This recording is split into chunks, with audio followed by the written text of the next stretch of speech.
The electronic field trip, Remember Pearl Harbor, how students like you experience the Day of Infamy, is made possible by Lillian and Jimmy Moran, with additional funding by the Joe W. and Dorothy Dorset Brown Foundation, and by the Dudley and Constance Godfrey Foundation, and the Dale E. and Janice Davis Johnston Family Foundation. I was out in the yard playing, and I saw this Japanese Zero fly overhead.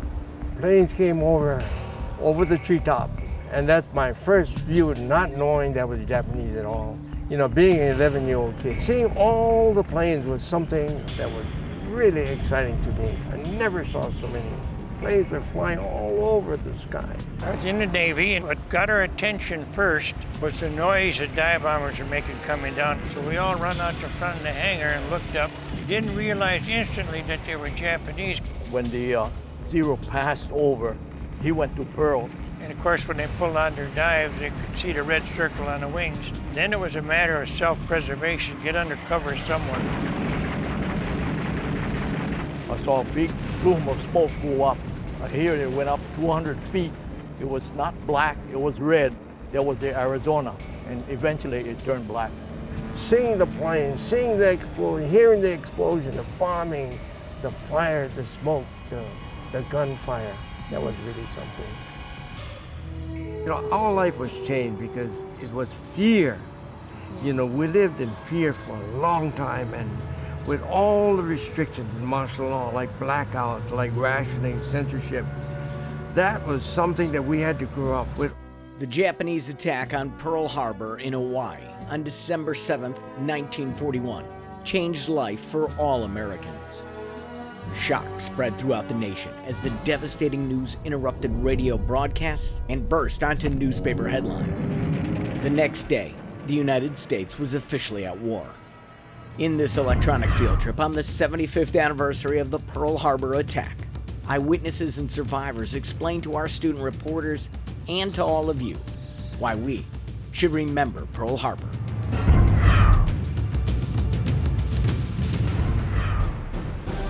Yesterday, December 7th, 1941, a date which will live in infamy. President Franklin Roosevelt's call to duty and to war still echoes today at Pearl Harbor and throughout this country, especially here at the National World War II Museum in New Orleans. I'm Tom Gregory, and welcome to this electronic field trip where you'll have a chance to learn more about the Day of Infamy, which happened 75 years ago on December 7th, 1941, when Japan attacked the United States at Pearl Harbor. The attack brought the U.S. into World War II, changing the lives of all Americans. We're going to learn why Japan attacked Pearl Harbor, how Japan attacked Pearl Harbor, what happened after the attack, including what happened to students' lives, and where we can remember Pearl Harbor and continue to learn about its significance in American history. And we want to hear from you. You'll be able to send in your answers to the questions we ask, but first, you'll need to text WYES FIELD TRI 069 to 22333, and you'll be set up to send in your answers. You can also respond right on your computer on the page you're watching us right now. We'll also be answering your questions throughout this field trip. Email questions to fieldtrips@wyes.org. But now, let's check out some of the places we'll visit. We'll start off our adventure right here at the National World War II Museum in New Orleans, Louisiana. This museum tells the story of the American experience in the war that changed the world, why it was fought, how it was won, and what it means today. Next, we're traveling over 4,000 miles from New Orleans to the beautiful islands of Hawaii. Hawaii is made up of 8 volcanic islands. The big island is called Hawaii. But the island we're going to be talking about is Oahu, where the geography creates a great natural port for ships. Hawaii's position in the middle of the Pacific Ocean made it a perfect location for U.S. military bases, providing protection for our country and protecting American power across the world. The main military base? You guessed it, Pearl Harbor. To help us explore the attack on Pearl Harbor, let me introduce you to our two student reporters, Julia in Hawaii and Eliana here at the museum in New Orleans. Hi, I'm Julia at Pearl Harbor on the island of Oahu in Hawaii, which is where I live and go to school. I'm going to show you this historic site and others around the island in just a few minutes. I'm Eliana at the National World War II Museum in New Orleans, where we'll explore fascinating exhibits and artifacts. In addition to providing an in-depth look at artifacts and historic sites, Julia and Eliana are going to bring you to the scene of the attack and talk to people who experienced it, including some who were kids around your age on December 7th, 1941. They're also in charge of helping us answer those four important questions. Why did Japan attack Pearl Harbor? How did Japan attack Pearl Harbor? What happened after the attack? And where can we learn more about the attack today? But they can't do it alone. We'll need your input too, so be sure to text and email. You'll also have a chance to vote on what you'd like to explore both at the museum and in Hawaii. Right now, let's introduce the first poll question. It's about a vocabulary word we're going to be seeing several times today. What does the term propaganda mean? A traditional tall Japanese building. B, techniques for influencing someone's beliefs and behaviors. C, a way to make seeds grow more food. Or D, an opera about a singing panda. We'll check your responses in a few minutes. Now let's turn it over to Eliana, who is at the museum to answer the question, why did Japan attack Pearl Harbor?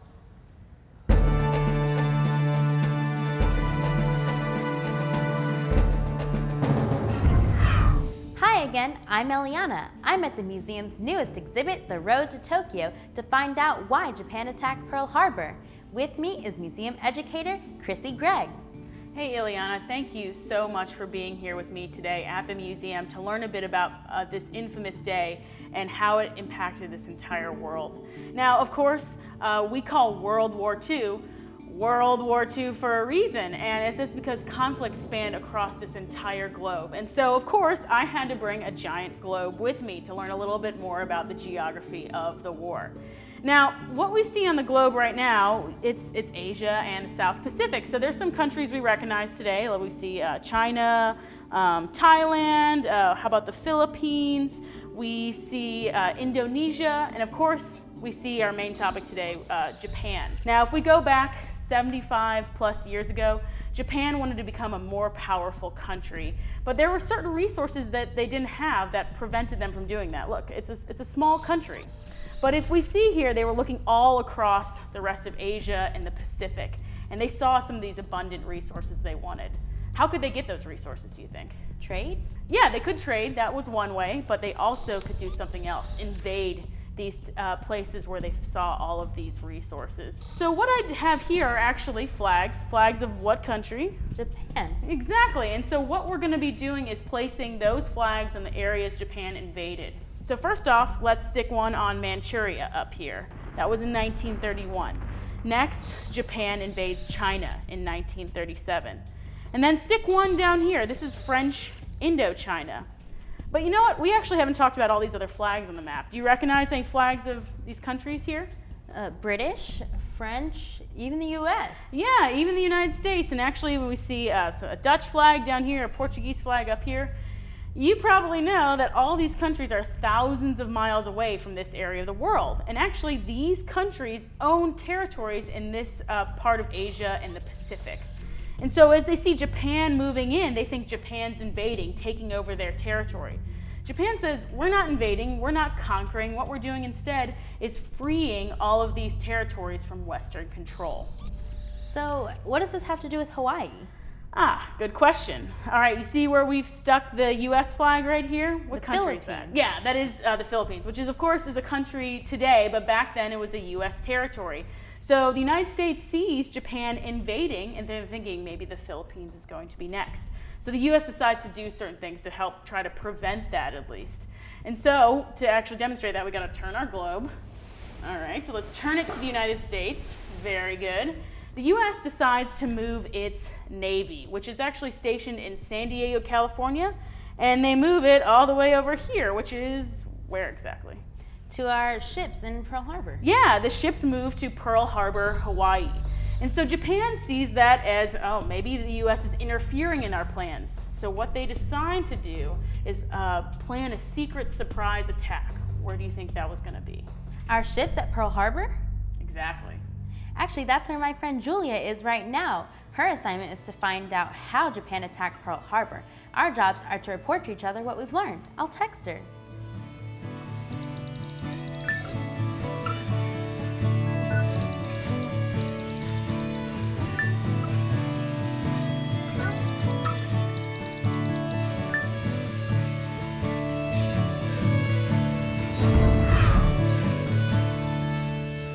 It looks like Eliana is sharing some details with Julia right now, and it looks like we've answered our first question. Why did the Japanese attack Pearl Harbor? To stop U.S. interference in its plans to conquer East Asia. Let's check on the answers to our very first poll question, and you voted overwhelmingly 86% that propaganda is a tool to influence beliefs and behaviors. Right now, I'm joined by Kenneth Hoffman, Director of Education at the museum, and it looks like he's holding a piece of Japanese propaganda to share with us. Welcome, Kenneth. Oh, well, hi, Tom. This is a reproduction or a copy of a piece of Japanese propaganda aimed at children. And you can see it shows a map here of East Asia, and there's Japan. And all these children are marching happily together, and they're led by a little Japanese boy. And it's to show that Japan is leading all the Asian children from the Philippines and Burma and Vietnam, and they're all happy being led by Japan, because that's what Japan wanted the world to believe. Powerful propaganda, but powerful images don't always mean they're the truth. Right now, let's take a look at some student questions we received so far. Kenneth, we have a question from Joey D. in Ames, Iowa. Why did Japan want to take over the United States? Well, Joey, actually, thanks for the question, first of all. Japan did not want to take over the United States. The United States was very far away from Japan, and they really had no reason to want to do that. They didn't think they could. They wanted to stop the United States from interfering with their plans in Asia and the Pacific. So they figured if they knock out our ships at Pearl Harbor, then the United States won't be able to mess up their plans further over in Asia. We have one more question from a viewer, and that is, why was Japan on the side of Germany in World War II? That's from Molly in Baton Rouge. Well, thanks, Molly, for that question. Japan and Germany had some things in common back in the 1930s and the early 1940s. In Germany, a lot of the Germans, especially the Nazis, felt that the Germans were the best kind of Europeans, and therefore they had the right to take over other countries.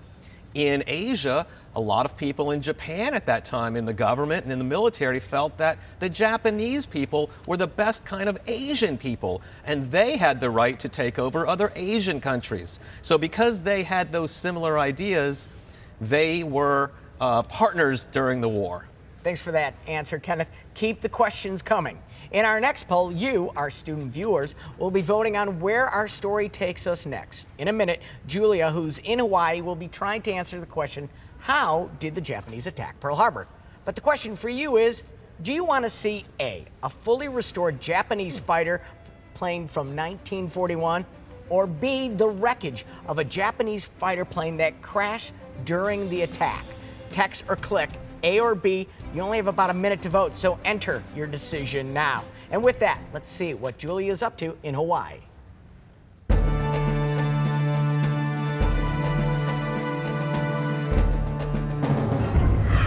Hi, I'm here at Pearl Harbor with Mr. Jimmy Lee, who is an 11-year-old boy when the Japanese attacked Pearl Harbor. He's going to help me explore the sites around Oahu. To answer our next question, how did the Japanese attack Pearl Harbor? Well, let me tell you, when I was living here, all I know is that the planes came over the treetop. You know, being an 11-year-old kid, hey, that was something. That was really something. And today, when you look at this place here, I mean, it's nice and calm. But you know, 75 years ago, let me tell you, this was heck. I mean, with the planes coming in, the bombing, the fire, the smoke, the gunfire, that was really something. So it sounds like what you witnessed really stuck with you. What was Hawaii like before the attack? Well, you know, before the attack, there was a lot of planes, you know, like an everyday thing. You know, we had maneuvers and we had ships going in and out there. We did nothing like that. And then when it happened, oh, I tell you, I was so curious, I just ran out there and, you know, took a look and saw what the attack was like. But there's more I want to show you after a while when we get over to the other areas. See that island in the middle of the harbor? That's Ford Island. The United States Navy found that island to be the perfect place to tie up its big battleship. I think that's a good place to start our exploration. Julia, we're now at the Pacific Aviation Museum, Pearl Harbor. And we'll be joined by the museum educator, Ford Ebesagawa. Hi. My friend Eliana back at the National World War II Museum learned all about why the Japanese attacked Pearl Harbor. So I'm supposed to find out how. Well, you've come to the right place. But we have to start before December 7th. The planning in Japan for the attack occurred months in advance. So why don't we learn more about the Japanese strategy? On November 26, 1941, 6 aircraft carriers left Japan, taking a route across the northern Pacific, headed for Hawaii, and the United States Pacific Fleet anchored there. By December 7th, the Japanese attack force was about 230 miles northwest of Hawaii. It was a Sunday morning when their attack began. Soon after sunrise, the first wave of Japanese planes took off from the decks of their aircraft carriers to begin their attack on Pearl Harbor. Many U.S. servicemen and residents on Oahu were just starting their day when the attack began without warning. You guys voted on what you wanted to see to tell the story further. Let's check out what you selected.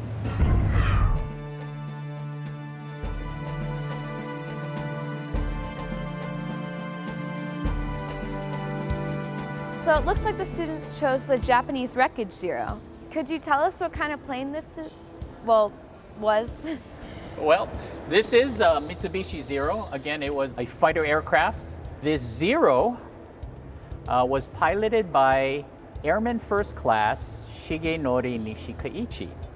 And Nishikaichi's responsibility that Sunday morning was to provide fighter cover and strafing attacks. Apparently, Nishikaichi's aircraft was struck by ground fire, and he began losing fuel. In fact, he began losing fuel at such a rate he realized that he could not fly back to his carrier, which was over 250 miles north of the island. So Nishikaichi elected to crash land on the tiny Hawaiian island called Niihau. Did the pilot survive? Nishikaichi did survive, and the native Hawaiian islanders that resided on the island, they had no idea what had just happened at Pearl Harbor. So they assumed that Nishikaichi was just a wayward pilot that just happened to crash land on their island. So when they helped him out of that aircraft, they literally treated him as a guest. In fact, they held a luau for him that evening. Wow. Wow. So what did he do with the plane afterwards that it looks like this? Well, because the Japanese Zero was a top secret aircraft, he did not want the aircraft to fall in enemy hands, the Americans. So Nishikaichi attempted to burn the aircraft. Wow. After a few days later, some of the Hawaiian Islanders were able to pick up on the radio what exactly happened at Pearl Harbor. So they kind of put 2 and 2 together and kind of figured Nishikaichi must be an enemy pilot. So they put him under guard. But Nishikaichi was able to obtain a handgun, and he literally tried to take over the island. Wow. And one of the Hawaiian Islanders that he attempted to take hostage defended himself and ultimately killed Nishikaichi. And military historians believe that this was one of the first land engagements between the United States and Japan on American soil. So Jimmy, do you remember seeing any of these kind of planes flying overhead? Oh yes, sure did. But you know, let's go outside where we can explain and see it a little better. So Hangar 79 was damaged during the attack and is now a part of the Pacific Aviation Museum. Could you tell us a little about it? You're correct. In fact, if you look on the hangar windows there, it's still bears the scars of that December 7th morning, the bullet holes in the windows. Hangar 79 at the time of the attack was a maintenance and engine repair facility. So you can pretty much imagine this hangar was probably filled with aircraft that were based out of Pearl Harbor at the time. But rather than hear me talk, why don't we go inside and let's meet somebody that was actually here on the attack. Okay.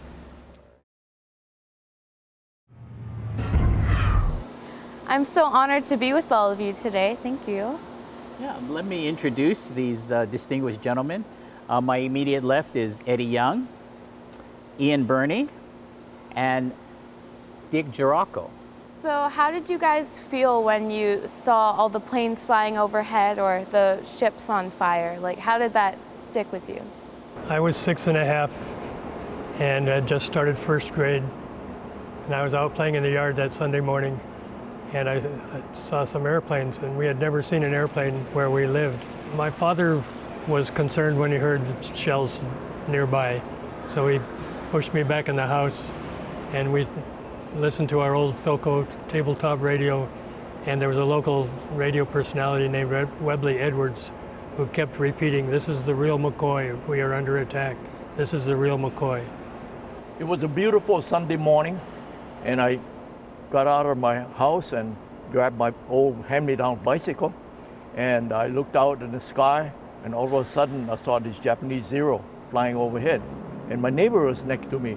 I nudged him, and he was about 23 years old. I was 9, and I told him, "Mr. Milamai, that's a Japanese Zero, because we draw planes at school, and I know that's a Zero." And he said, "No, that's one of ours, Eddie." And finally he looked up and he saw the rising sun under the wings. And later, as I looked toward Pearl Harbor, when the Zero passed over, he went to Pearl, and I saw all the flak in the air. So I knew this was the real thing. In a few minutes, I saw a big plume of smoke go up, went up 200 feet. It was not black, it was red. That was the Arizona, and eventually it turned black. How about you? How did you feel? Well, to begin with, I was in the Navy, and I was in a squadron of PBY Catalina flying boats. We were based here on Ford Island in Hangar 54, which is the next one over from this one. What got our attention first was the noise the dive bombers were making coming down on our seaplane ramp. And we thought it was the Army Air Corps playing tricks on us. They used to come by on occasion and dive bomb us and drop flour sacks on us. So we all run out to front of the hangar and looked up. Didn't realize instantly that they were Japanese. Of course, when they released their bombs, they didn't look like flour sacks. And of course, when they pulled out their dives, they could see the red circle on the wings. Then it was a matter of self-preservation, get under cover somewhere. And there was no cover at all. So as luck would have it, they were putting a pipeline of some sort in out here between the hangars and the runway. And they hadn't put the pipe in it yet. So we all got in that, and basically we were practically underground. So basically what I remember the most was the noise and the concussions. After about an hour, everything stopped. Second wave come over after about 15, 20 minutes. So when that happened, back in the ditch for another hour. So was there any moment during that morning when you really realized that your life was going to be different? When nightfall came, then everyone in the neighborhood was shaking and being afraid that we don't know whether they landed troops or not. And there were rumors about paratroopers going up to the reservoir and putting poison in the water. So everybody started filling their bathtubs with drinking water. We were out of school for a couple of weeks, and I still have an ID issued by the territory on January 7th, 1942, which coincides with when I was fingerprinted and given an ID and issued a gas mask. And I carried that gas mask throughout the war. So thank you all so much for sharing your stories with me, and thank you for your service to the country. You're very welcome.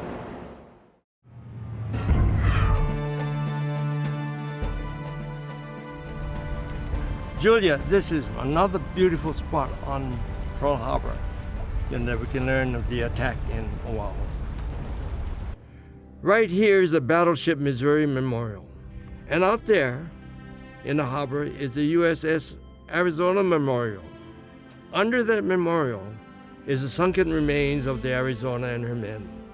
75 years ago, this area on Cloud Island was called Battleship Row, where U.S. battleships were lined up on the morning of December 7th. Battleship Row was one of the Japanese pilots' primary targets. Some dropped specially designed torpedoes that tore huge holes into ships below the waterline. Some dropped bombs onto the decks of the ships, producing giant explosions. The U.S. sailors headed to their battle stations in a brave effort to down Japanese planes, but did little damage to the enemy. By the time the attack was over, all 8 U.S. battleships were either heavily damaged or sunk. Long may our land be bright. And more than 2,400 servicemen, mostly U.S. Navy sailors, had been killed. A further 1,200 people were wounded. The deadliest attack that day came when a 1,760-pound bomb was dropped onto the deck of the USS Arizona. It struck the ship's magazine, where the Arizona's ammunition was stored. A massive explosion ripped through the forward part of the ship and created a huge fireball, killing 1,177 of the crew on board. Half of the loss of life at Pearl Harbor on December 7, 1941, came on the Arizona. Wow, that is so sad. This place is so beautiful. I can't even imagine that all that destruction happening 75 years ago. Did the Japanese attack anywhere else that day? Oh yes, not only over Pearl Harbor, but over at Hickam. And as I look up towards the mountainside up there, planes were attacking there too. And in front of me, they were attacking out there in a place called Eva. And of course, on the other side of the island, several other bases were hit too. The explosion from the USS Arizona was huge. Could you see it from where you were? Oh yes, I could see it real clearly, and I tell you, it was something that you'll never forget. But when we get to the other side, we can go somewhere else and I can show you a better view. Here in this fish pond, this is where I grew up. So what were you doing up here on the morning of the attack? I grew up on a farm right here, and that morning I was feeding the pigs. That's my job. Look at that coconut tree. See how high it is? Well, that plane just came over our pig pen, just that high. When I looked up there were hundreds of planes, flying, and it was so fascinating to me. I never saw so many planes in all my life. So were you scared when you realized that it wasn't a show and that it was Hawaii being under attack? No. Was I scared? The answer is no. It was exciting. It was so interesting. So did you and your family hide after they realized it was Japanese? Well, we watched for about over an hour and a half. And that's when the loudspeakers come by and they said, hey, we're at war. We've been bombed by the Japanese. You know what we did? We took off up into the mountains up there, up in the valley, hid out in the caves. Then we came back home and the attack was over. Less than 3 hours was over. And one of the things that happened that afternoon, of course, was martial law came in effect. And with martial law, we had curfews, we had rationing and everything else. But then from that day on, it was fear. It was fear. Although Jimmy was unharmed, 68 civilians were killed during the attack. Neighborhoods like this one were damaged by enemy fire. Take this house right across from Wheeler Army Airfield. An off-target Japanese bomb landed right in their yard. The attack changed the lives of servicemen and women, as well as civilians at Pearl Harbor. I wonder if it had the same effect on Americans on the mainland. Let me text Eliana to see if she can find out for me.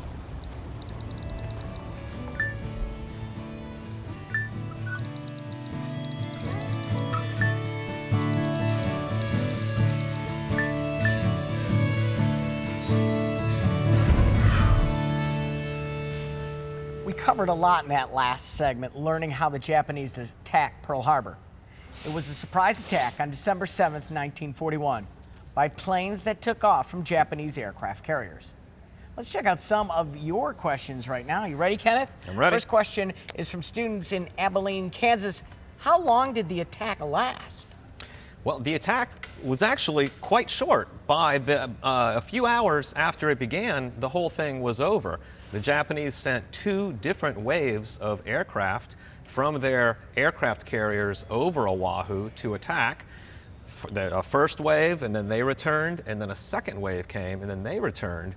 And by mid-morning, the whole attack was over, and the Japanese fleet was already starting to head back to Japan, leaving the United States to clean up the big mess.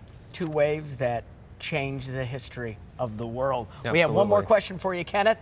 This one is from Josiah in Florida. Were any of the destroyed battleships restored? Yes, absolutely. Josiah, it's a great question. You know, we didn't have that many extra ships, and so we had to, not only did we start building a lot more ships to fight the war both in Europe and in the Pacific, but we also raised as many ships as we could that had been damaged or sunk, refitted them, and then by a year or 2 later, many of the ships were actually put back into service to help win the war against Japan. Great question. Great question, great answer. Thank you, Kenneth. In this next segment, we'll learn more from Eliana and Julia about what happened after the Japanese attack, both in Hawaii and on the U.S. mainland. But first, you have another opportunity to vote on what you'd like to see. Eliana will be examining United States propaganda posters during this next segment. Do you want her to check out A, the poster with the American flag, or B, the Avenge December 7th poster? Text the letter A or B for your choice. You only have about a minute to vote, so enter your decision now. And let's see where Eliana is now in the museum.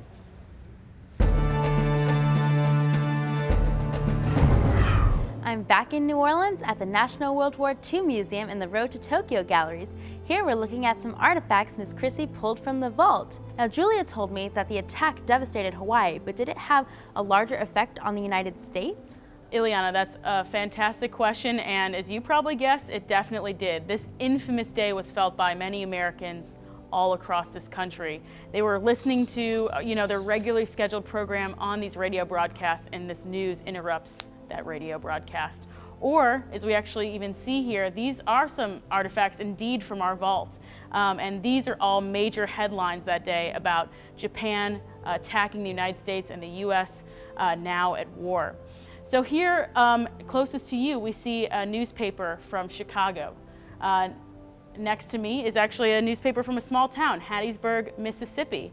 And of course, in the center here is a newspaper from New Orleans declaring that war. So something that Americans felt all across this country, that this day of infamy would live with many of them for the rest of their life. Now, you say Day of Infamy a lot, and we've heard it several times. So what does infamy mean? See, that's another really great question, and we actually have used it quite a bit, haven't we?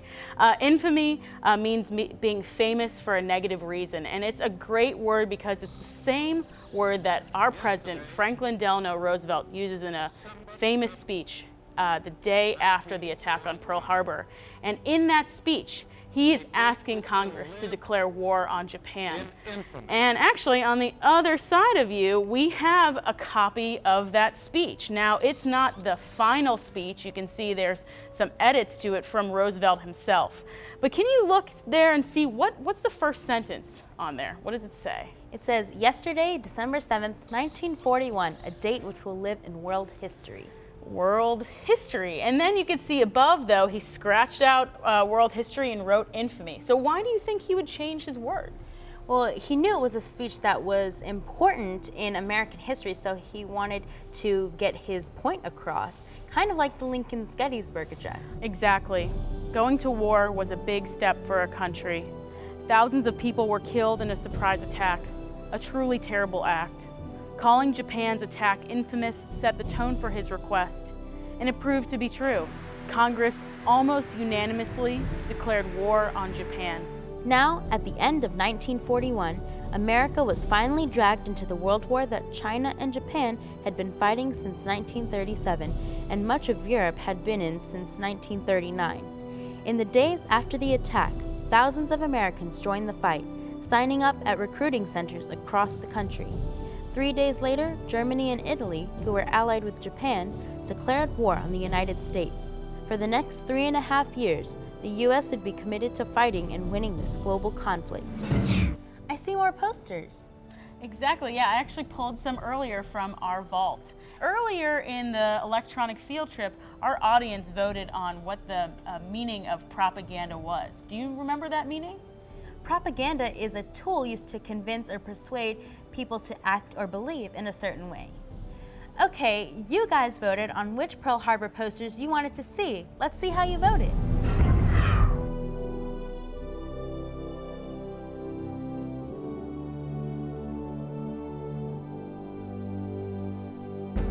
Well, it looks like the students chose option B. Oh, perfect. This is another great propaganda poster. And actually, you know what? I'm going to take the back seat here and let you be the historian. Tell me what you see in that poster there.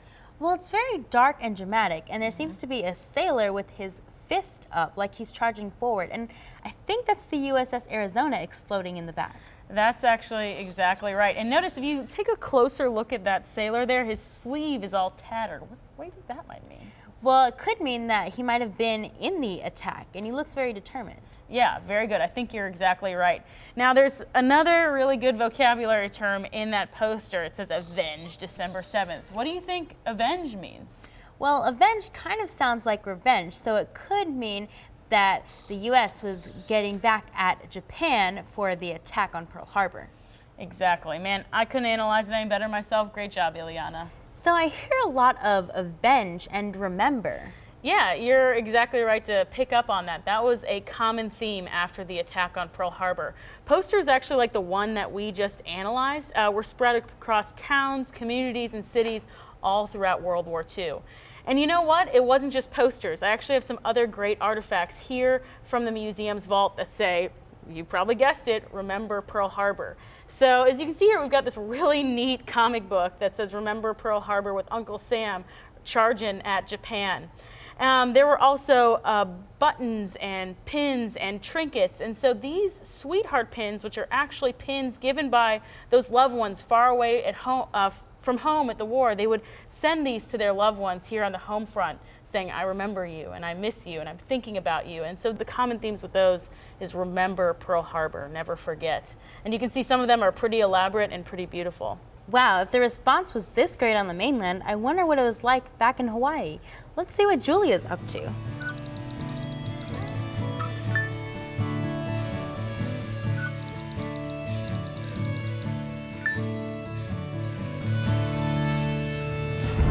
Right now, I'm at Theodore Roosevelt High School on Oahu with Jimmy. Roosevelt High was here 75 years ago, and the place changed a lot in the months after the attack. Check this out. Many seniors in the high school joined the military. Several students who went to Roosevelt were even killed during World War II. They are honored with this plaque in front of the school. Their names are read by students to this day. So Jimmy, when did you return to school after the attack, and how did school life change? You know, I was not at this school before, but I went to a school called IAEA, and that's near my home. But, you know, right after the attack, the school was closed. It was used for a hospital. Wow. And therefore, I'm not sure exactly when I went back to school, but it was a long time. But during that time, you know, with martial law, I mean, we just lived in fear. And, you know, the military took control. And we had blackouts, we had rationing, we had censorship. And all the things that we used to do, you know, whether it was right, wrong, or indifferent, we had to do things the military way. And we lived like that for 3 years. Wow. You know, like going into the waters, you know, and that was a violation. Every time I did that, I got arrested. Martial law was really something that disciplined us. We could not say anything. The military took over parts of the school's administration building, the athletic fields, and the backyard. The school was even surrounded by barbed wire barricades. Students supported the war effort and joined the Victory Corps, a club that gathered scrap materials and sold war bonds to help pay for the war. You know, Julie, the students here were so patriotic. And you know, this school here, the students, they raised almost over $160,000. you know, buying war bonds and stamps and working in the pineapple fields. So schools, especially here in Hawaii, dramatically changed after the attack. Not only did their physical appearance alter with barbed wire and barricades, but the students helped the war effort in ways that they could. Many even enlisted in the Army, Navy, and Marine Corps, some never coming back from the battlefronts. Eliana and Julia, thanks for your reporting. You answered our third question of what happened after the attack. The United States officially entered World War II, which would change the lives of many Americans, including students. So Kenneth, there was fear in the country that there would be continued attacks or possibly even an invasion of the Japanese on Hawaii? Yeah, there was a fear that the Japanese might return to attack Hawaii. There was even fear of an attack on the mainland. Let me ask you a question. Go ahead. Do you know where the Rose Bowl football game is played every year? Pasadena, California. But not in 1942. What? It was not because of a fear of a Japanese attack on the West Coast. The government banned all large-scale public events. And the Rose Bowl was one of those public events. And so in 1940, so I'll tell you what, I have a copy of a ticket here. Wait, how could you have a ticket? The game was banned. Well, right? well, I'll tell you what, this is kind of small. Let me get my larger prop here. Here's an enlargement of this ticket, and you will see that it says that the game is transferred this year to Durham, North Carolina from Pasadena Rose Bowl in California. So the game was moved from the West Coast all the way to the East Coast just to avoid a possible attack by the Japanese. And it was moved to Durham because Duke University was in it. They were playing Oregon State. Oregon State. Now, I'm not going to tell you who won. You'll have to look it up.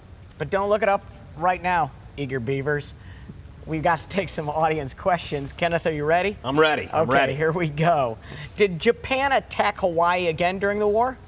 Japan did not attack Hawaii again during the war. Of course, Pearl Harbor was the surprise attack, but once we were in the war, we were set. We knew, we kept a watch out all the time, and we made sure that Hawaii was not attacked again, and the Japanese never got so far toward the United States that they were able to launch a major attack. There were a couple of small little attacks on the West Coast, tiny things, but nothing major. But that fear lasted throughout the entire war. The fear definitely lasted throughout the entire war with some important consequences. Let's take another question. How were Japanese American citizens treated after Pearl Harbor? That's from Matthew Lee. Well, Matthew, that's what I was just about to talk about. The fear of the Japanese led to the United States putting over 110,000 Japanese and Japanese Americans who lived on the West Coast in California, Oregon, and Washington State, putting them into internment camps throughout the rest of the war because of fear that they wouldn't be loyal to the United States and they would help Japan. So now, many decades later, it was the United States actually apologized for that move because we violated their civil rights. There was never any proof that they were disloyal to the United States. And so when we study history, we study about all the great things the United States did, but we also have to look at some of the mistakes we've made in the past. A mistake that they owned up to. Exactly. Let's take one more question. How did people in the United States help out the war effort after the attack? And that's from Sophie in Kenner, Louisiana. So, Sophie, thanks so much. Not too far from the museum in Kenner, Louisiana. Well, you heard Jimmy Lee talk about how the kids at the schools would go scrapping. And today, you do the same, but you recycle.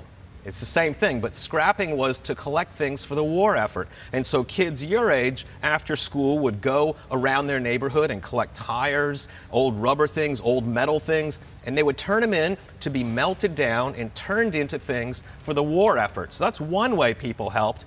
Another way is they bought war bonds, and that was giving the government money to pay for the war. And then the government would promise to pay you back after the war with a little extra. So it was an investment in victory and an investment for yourself. There was war going on in the battlefront, but also victory was helped on the home front here at home in the United States. We're all in this together. That was the phrase of the day. Very good. Thank you, Kenneth. As we near the end of our program, we have one more poll question for you. We've discussed the why and how the attack occurred and what happened afterwards. Our next question is, how can we remember Pearl Harbor, and where can we go to learn more? A, at the National World War II Museum in New Orleans. B, at the historical sites and museums around beautiful Oahu.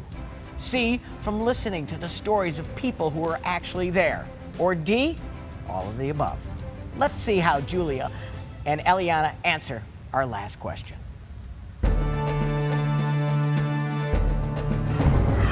We have visited several locations to tell the story of Pearl Harbor. Now there is only 2 more that we need to see. We are here at National Memorial Cemetery of the Pacific, known as Punch Bowl. It is one of the most beautiful spots on Oahu, situated in an ancient volcanic crater high above Hawaii's capital, Honolulu. We're now near the graves of Ensign Louis Stockdale, as well as Chief Vernon Luke. Both men died on December 7, 1941, with 427 other sailors when the battleship USS Oklahoma was torpedoed and sank in the harbor. Their remains were brought here and buried in graves marked unknown. But I don't understand. These graves have names on them. How did they identify them? Well, just recently, they were able to identify them through the DNA process. The Defense POWMIA Accountability Agency believes that 80% of the unknown remains from the USS Oklahoma can be identified within 5 years. Lewis and Vernon's families chose to have them reburied at Punch Bowl with their own graves. Even 75 years after the attack, we're learning and making new history about that infamous day. So why do you think it's important that we remember these victims from so long ago? Oh, it's very important that we do, because we've got to remember the names of all those people that sacrificed their lives, during World War II. Julia, there's one more place that we've got to go. We saw it at a distance the other day, but we've got to visit the USS Arizona Memorial.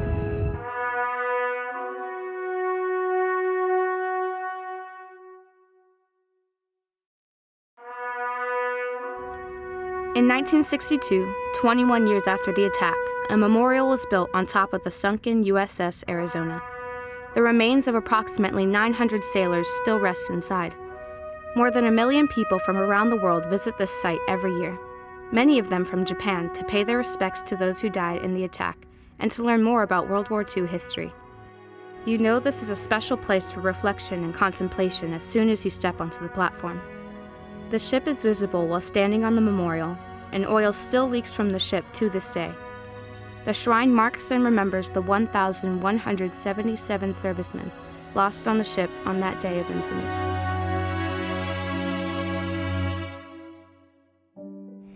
Here at the National World War II Museum in New Orleans, I learned that the attack on Pearl Harbor stayed in the memories with all the Americans throughout the war and inspired many to do their part on the home front and battlefront. In World War II, the United States faced a tough adversary in Japan. From Pearl Harbor to the end of the war in August 1945, the United States fought the Japanese in dense jungles, on barren islands, on the sea, under the sea, and in the air, all the way to Japan's doorstep. That doesn't even include the fighting in Europe against Germany. The attack on Pearl Harbor united our country and spurred the United States to fully join this global struggle. It was a total war for many nations and a conflict that would change the world. Including the 2,400 who died during the attack on Pearl Harbor, more than 400,000 Americans would make the ultimate sacrifice during the course of the war.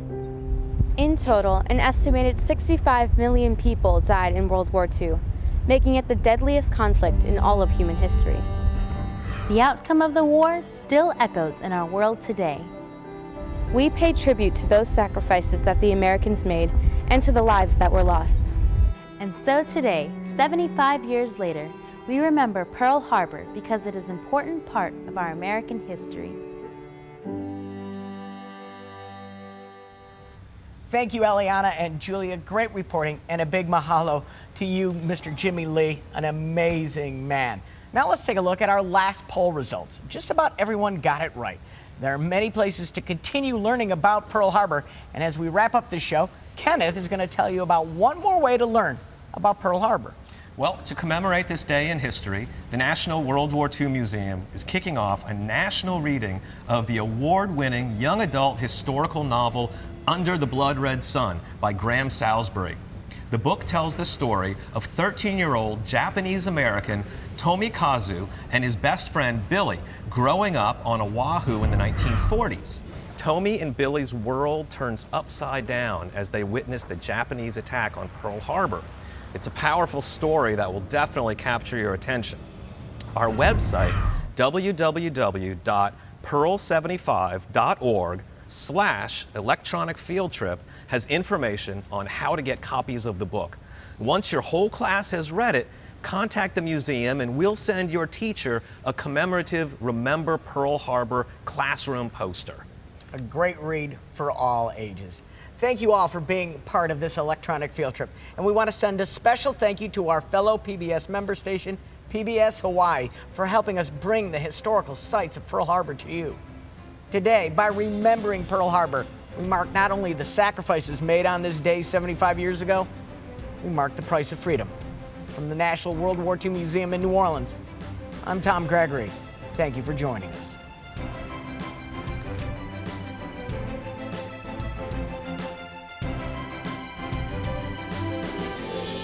The electronic field trip, Remember Pearl Harbor, how students like you experience the Day of Infamy, is made possible by Lillian and Jimmy Moran, with additional funding by the Joe W. and Dorothy Dorset Brown Foundation, and by the Dudley and Constance Godfrey Foundation, and the Dale E. and Janice Davis Johnston Family Foundation.